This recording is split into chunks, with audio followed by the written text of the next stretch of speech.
Cambodia, Thailand, it is time for peace, justice and respect for international law. My name is Dr. Alexander Evengroen. I have lived and worked in Cambodia for approximately 17 years. For almost 2 decades, I have worked alongside Cambodian people, businesses, institutions and leaders.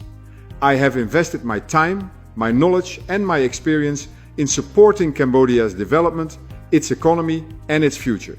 And today, I want to speak not as a politician, I want to speak as a friend of Cambodia, as someone who deeply believes in peace, and as someone who believes that international law, international agreements and the sovereignty of nations must mean something, because this conflict between Cambodia and Thailand has gone on for far too long. Point number 1. It is time to stop the conflict. The people of Cambodia and Thailand do not want war. They want to live, they want to work, they want their children to go to school. They want to farm their land, run their businesses, travel, trade and build a better future for their families. Ordinary Cambodian people and ordinary Thai people have far more in common than they have differences.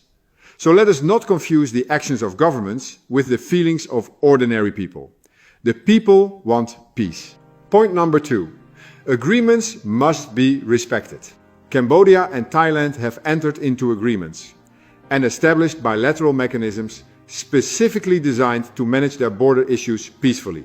There is a ceasefire framework, there are general border committee mechanisms, there are joint boundary commission processes, there is ASEAN, and there is international law. The December 27, 2025 joint statement specifically committed both sides to a ceasefire and to maintaining existing troop deployments without further movement, while leaving the ultimate boundary question to the established processes. My message is very simple. If countries sign agreements, those agreements must be respected. Otherwise, what value do international agreements have? Point number 3. Borders cannot be changed through force. This is where I believe we must be extremely clear. Territorial questions must be resolved through law, evidence, mutually recognized documents, negotiations and peaceful international mechanisms. They cannot be decided simply by whoever has the stronger military position. Cambodia has repeatedly stated that it does not recognize changes to its international boundary resulting from the use of force. And I believe that principle is bigger than Cambodia, it is bigger than Thailand. It is a principle for the entire international community. No country should gain legitimacy for territorial claims simply because it has greater military power. Point number 4. Cambodian civilians must be able to return home. This is perhaps the most important issue of all. Behind every statistic is a human being. A mother, a father, a child, a farmer, a shopkeeper, a teacher, a family. Thousands of Cambodian civilians remain displaced. And recent UN-related reporting continues to document serious humanitarian and livelihood concerns. Reuters reported in July that more than 20,000 Cambodians were still unable to return home. These people should not become permanent victims of a political or military dispute. They deserve to return safely, voluntarily and with dignity to their homes and livelihoods, wherever the lawful boundary establishes their right to be there. Their houses must be rebuilt, their farms must become productive again, their children must return to school, their communities must return to normal life. Point number 5. We need independent international observation. If there are disagreements about what is happening on the ground, then let the world see it.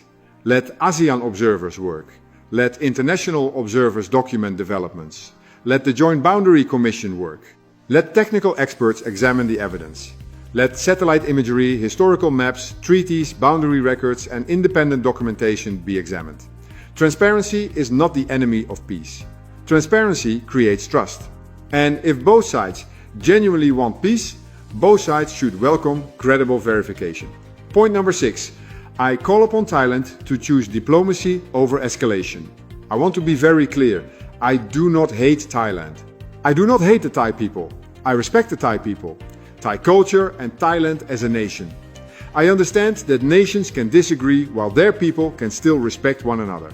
My criticism is directed toward policies and military actions that I believe risk undermining peace. So, my message to the Thai government and the Thai military is, please step back from escalation. Honor the commitments made. Give diplomacy a chance. Point number 7. Cambodia must continue choosing peace and restraint. And point number 8. ASEAN cannot afford another unresolved conflict. ASEAN was built around cooperation and stability. We should be building roads, airports and tech companies. We should be increasing GDP and creating jobs.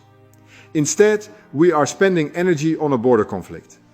Peace is not only morally right, peace is economically intelligent. Point number 9. The international community must help bring this to a final resolution. I call upon ASEAN, the UN, the US, China and India, please help Cambodia and Thailand finish this process peacefully. And point number 10, we must build friendship after the conflict. One day I want to see Cambodian and Thai families crossing the border peacefully again. I want to see businesses trading and young people looking at each other as partners. So today, as Dr. Alexander Evengroen, I want to make my position clear. I stand for Cambodia. I stand with the Cambodian people. But at the same time, I stand for something even bigger. I stand for peace. This conflict should not continue indefinitely. It is time for dialogue. It is time for diplomacy. It is time to honor agreements. It is time to respect international law. And then it is time to rebuild. Future is cooperation, investment and friendship. Let us make sure future generations can live in peace. Enough conflict, enough suffering. It is time for Cambodia and Thailand to move forward together. Thank you.